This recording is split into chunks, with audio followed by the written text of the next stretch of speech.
Hi folks, HR Funk here with part 2 in my review and evaluation of the Lipsy's exclusive Smith & Wesson Model 686 Plus mountain gun. If you missed part 1 of this review, I would encourage you to go back and watch that, because in that segment I talked all about the features and characteristics of the 686 Plus mountain gun. I also talked a little bit about the history and development of the mountain guns in general and the 357 Magnum mountain gun in particular. In this video, however, we're going to head out to the range and I'm going to tell you all about how it performed there. So here we go. If you saw part 1, you know that I've been waiting for over 25 years to shoot one of these revolvers. And 2 days ago, I finally had the right combination of spare time and good weather, so off to the range I went. I took a variety of different ammunition with me. I had 3 38 special loads, and I had 3 357 Magnum loads. And the first thing I did when I got there was set up at the bench at a distance of 25 yards. Now I was shooting rested from the bench. In fact, I was using the Ransom International multi-caliber steady rest. And from that distance, I shot 7-shot groups with each of my 6 types of ammunition. So that was once all the way around the cylinder of the 686 Plus.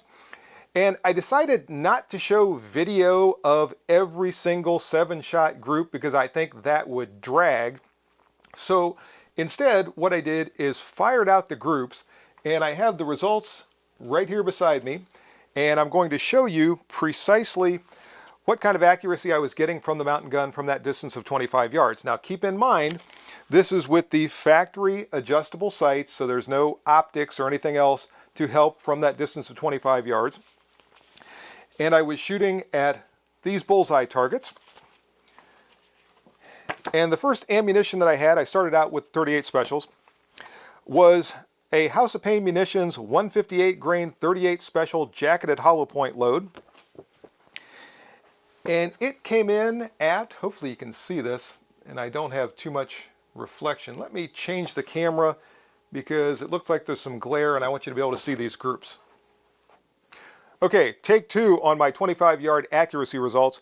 By the way, when I was firing these groups, I fired all the shots in single action mode, and I also had my Garmin chronograph there, and I was taking velocity readings because I was curious to see just what type of velocities we would see from the 4-inch barrel of the 686 Plus mountain gun. Anyway, back to the accuracy results. This is that 158 grain House of Pain jacketed hollow point. I hope you can see all those there. It looks like I can see them now. This group came in at just over 3 inches at that distance of 25 yards. It was actually 3 1/8 inches from center to center of the 2 farthest shot holes. And this was the very first group. There was no preliminary shooting. There was no initial adjustment of the sights or anything else. This was just the way it came out of the box. And as you can see, those shots are hitting a little bit high, but the group is not really all that bad. The average velocity for the Hot Munitions 38 special load was right at 800 feet per second, which translates to 224.5 foot-pounds of kinetic energy. And overall, I thought this was a pretty good start to the accuracy testing. Next up is one of my all-time favorite 38 special loads. This is a traditional load that I'm glad is still being loaded by Remington. I think Winchester still loads this too. This is the Remington 158 grain lead semi-wad cutter hollow point plus P load, aka the St. Louis PD load, the Chicago PD load, the FBI load, etc., etc. The 158 grain LSWC HP printed a group that is just under 3 inches. It is 2 7/8 inches from that distance of 25 yards. It had an average velocity of 873 feet per second, so good velocity. With that plus P loading, that translates to 268 foot-pounds of energy. And you can see that the group printed slightly more to the left than we saw with the House of Pain, and you'll get that from time to time, which is why it's nice that the mountain gun has those fully adjustable sights that Smith & Wesson has been using for a long time. The final 38 special load was also a Remington factory load. This is a 125 grain semi-jacketed hollow point. And it printed the tightest group of any of the 38 special loads. And again, I hope you can see these. Okay, there we go. I can see them through there now. This group is 2 3/4 inches from 25 yards. It had an average velocity of 962 feet per second, which translates to 257 foot-pounds. So all those groups are running just shy of 3 inches for 7 rounds from 25 yards as far as the 38 specials go. Now it was time to switch gears and start to shoot some of the Magnum loads. The first Magnum load that I fired is a Winchester load. In fact, this is a Winchester white box load. It is a 110 grain jacketed hollow point 357 Magnum load. And this one bothers me a little bit because I have a really nice group right here. 6 of the 7 shots went into 2 1/4 inches. So nice group from 25 yards. And then I had a lone flyer. I have a feeling this one's my fault. I don't think it's the revolver or the ammunition really. I think this was probably just a bad trigger pull from me. So you can decide for yourself. The entire group, counting this one, is 4 inches center to center. The best 6 out of the 7 are into 2 1/4 inches. The average velocity with that 110 grain jacketed hollow point was 1,309 feet per second, which comes out to 418.5 foot-pounds of kinetic energy. So fairly light bullet for a 357 Magnum, but it's still hitting pretty hard with over 400 foot-pounds of energy.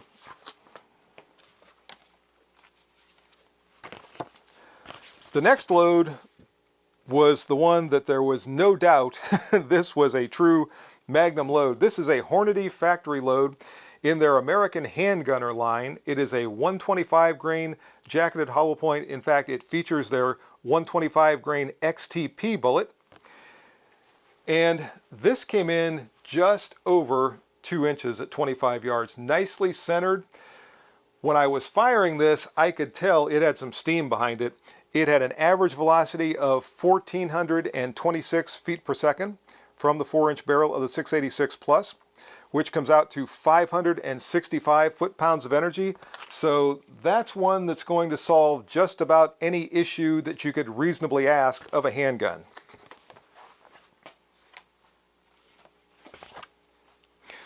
And finally, I had a 158 grain jacketed hollow point load from Fiocchi. This one also featured the Hornady XTP bullet, so I thought that was kind of interesting. Fiocchi was loading the XTPs in their load.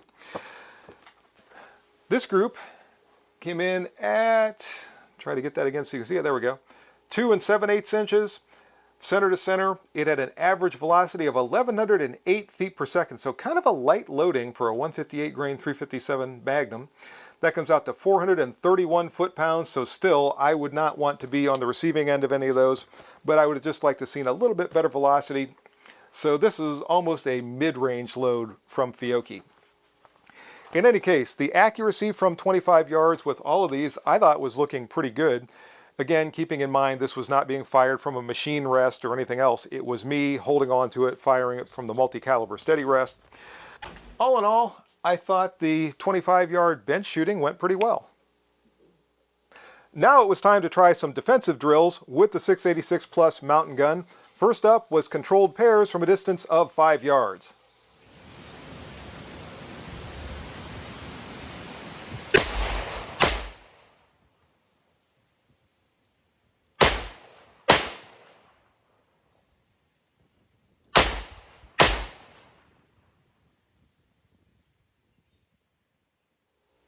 And I was pretty happy with the results of those controlled pairs from 5 yards. All the shots were either on or at least touching the heart.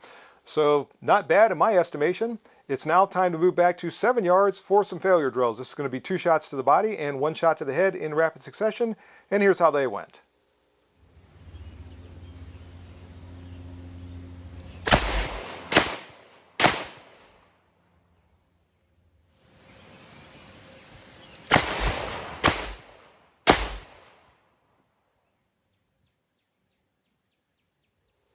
So no issues with the failure drills. By the way, I didn't mention this, but all the shooting that I'm doing during the defensive drills, starting with the controlled pairs a moment ago and going all the way through the rest of the shooting you're going to see in the video, was performed in double action mode. So no more single action shooting.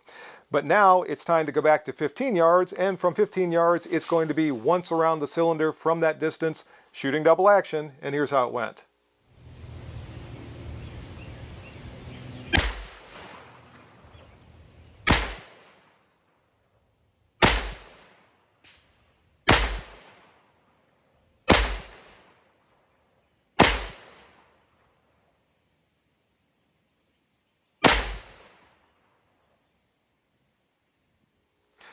So not bad accuracy from that distance of 15 yards, but what you noticed is all of those shots were striking to the left. In fact, they were in the target's right lung.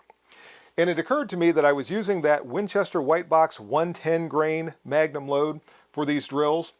And from 25 yards on the target that you see here, that was striking off to the left. So I decided when I moved back to 25 yards to fire another 7 shots from that distance, that I would switch over to the Fiocchi 158 grain jacketed hollow point load because it fired a much more well-centered group, and here's how it fired from 25 yards.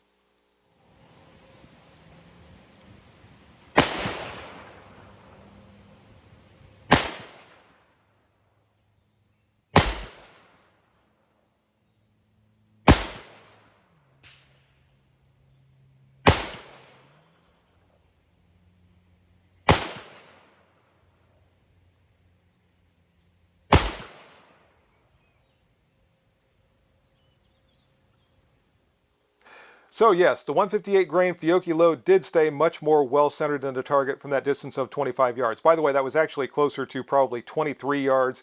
If I'd stood at 25 yards, I would have been in that shadow under the pavilion and I would have just looked like a dark blob. So I took a couple of steps forward just so you could see me in the sunlight. Anyway, now it was time to find out whether or not the 4-inch 686 plus mountain gun was a 7-yard tack driver. So I set up with a tack in the target. I put 3 rounds of ammunition in the mountain gun. Again, this is double action shooting, and here's how it went.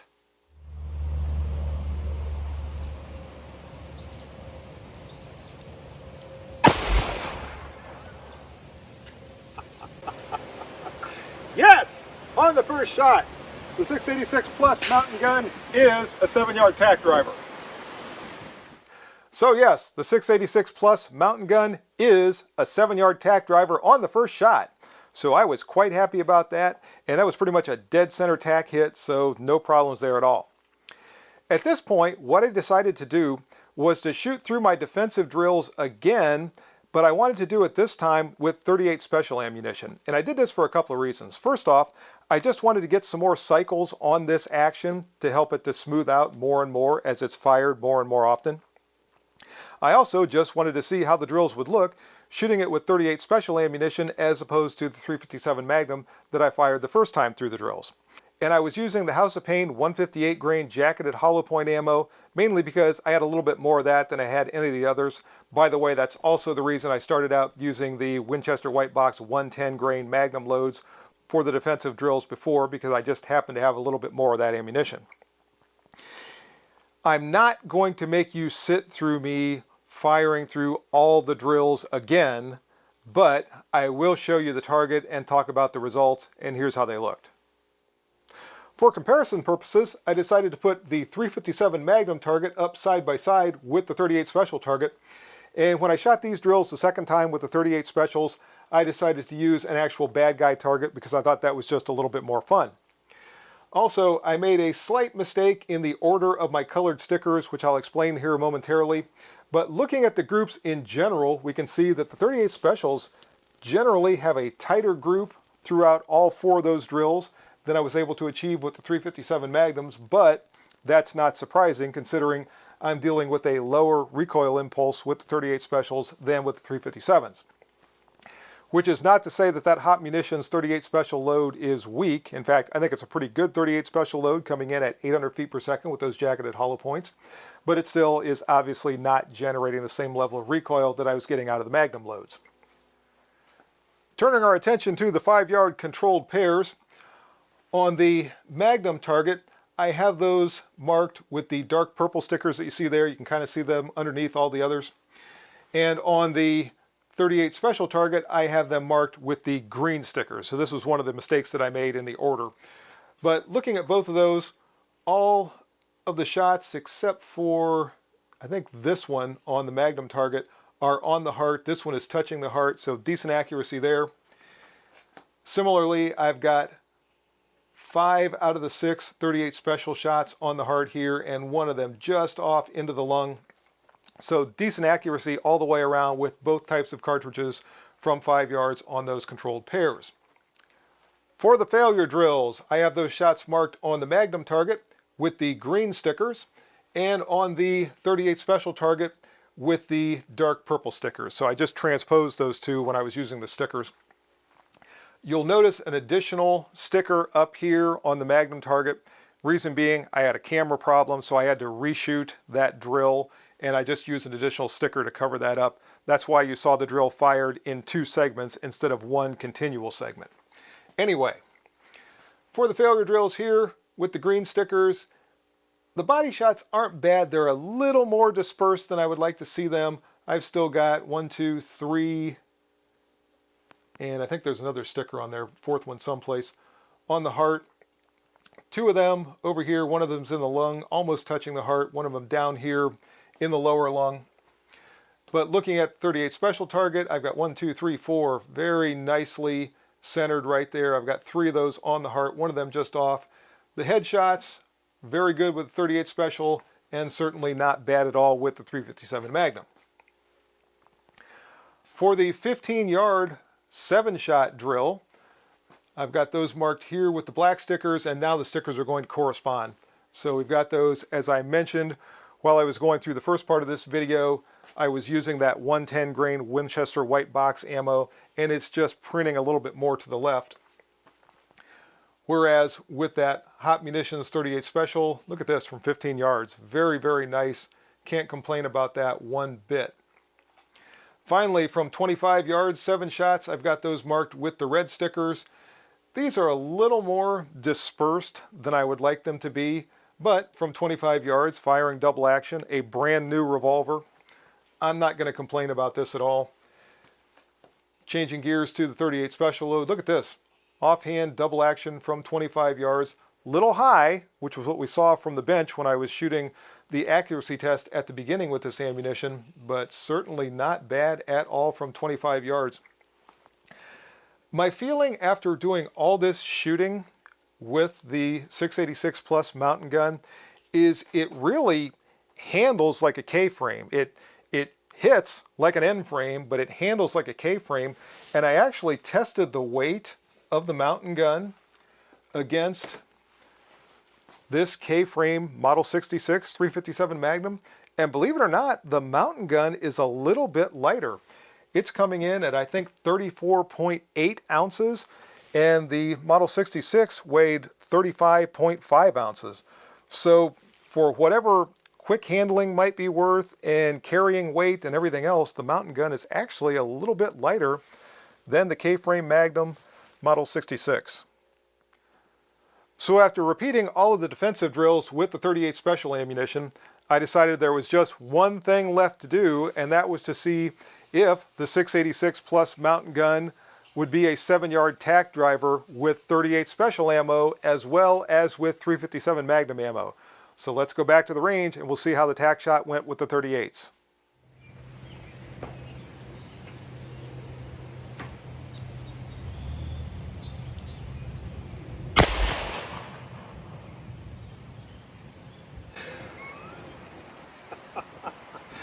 Twice in a row from 7 yards, the 686 Plus mountain gun is a tack driver.